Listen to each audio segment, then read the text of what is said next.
Thanks for joining us for this ARPA-E Energy Brief series, where we'll be highlighting some of our recent SEED performers. SEED is the ARPA-E grant program for small businesses developing high-impact energy technologies. I'm Katharine Greco, a fellow at ARPA-E, and today I'm joined by Adam Behrens, co-founder and CEO of Mori, formerly Cambridge Crops, along with David Kaplan, a professor of biomedical engineering at Tufts University and PhD candidate in the Kaplan Lab, John Nguyen.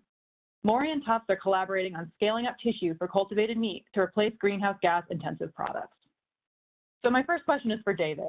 Cultivated meat as a burgeoning field, what inspired you to get involved? The lab for many, many years had worked in the field of tissue engineering. So we had a lot of tools and insight into what the needs are to both grow key cells and form tissues as well as scale these up. And the opportunity to start to look at how these tools could be applied in the field of growing the future of food, if you will, through tissue engineering principles was, number one, a logical fit, and number two, was a great segue with a lot of students that were coming to the lab interested in this field as well. So marrying their interests and passion for sustainable food technologies of the future with the tools already in the lab made for a really nice fit for this project. Adam, let me ask you, what is the potential impact of the tech if it works?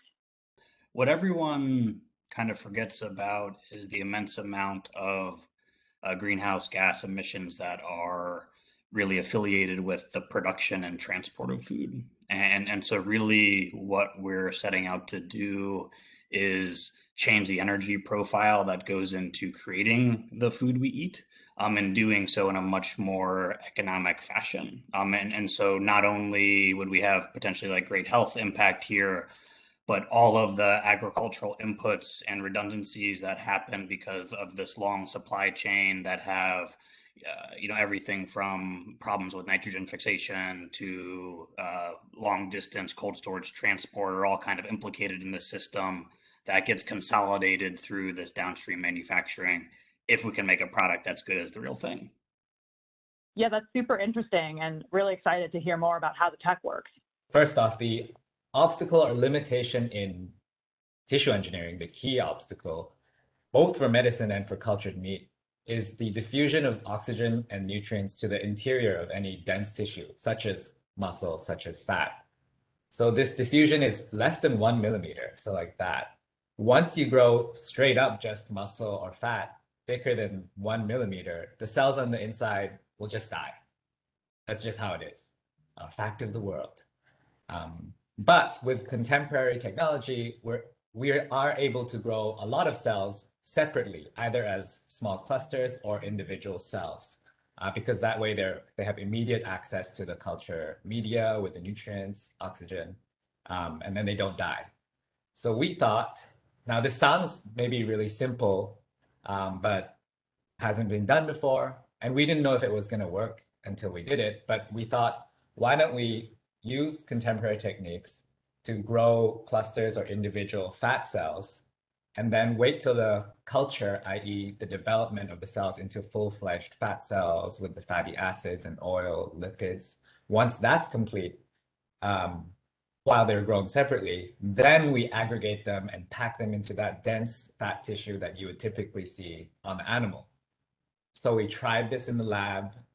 We grew a bunch of fat cells individually, then aggregated them together.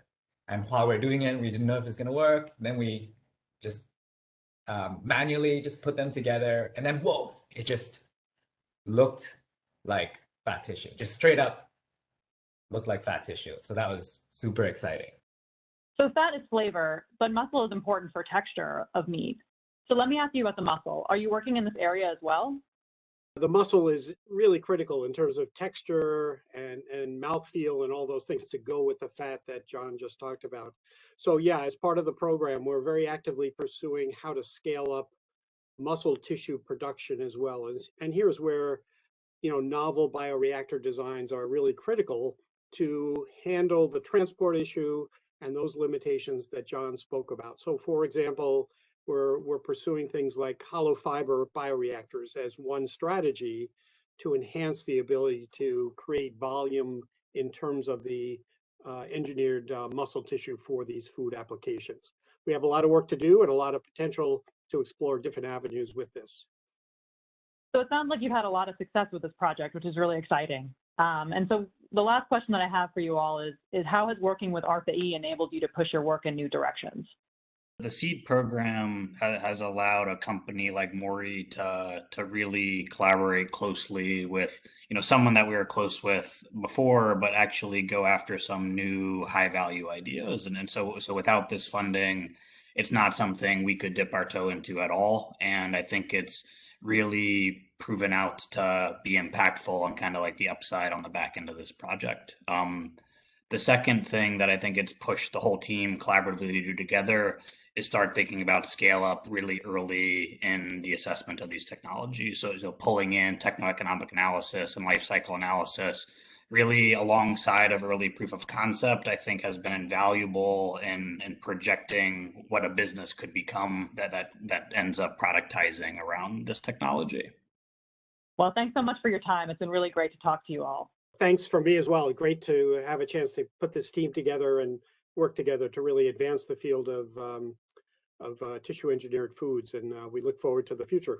Really nice to work with ARPA-E, and everyone's really been like really nice, amazing, supportive, and forward thinking. Thanks for the time and all the support.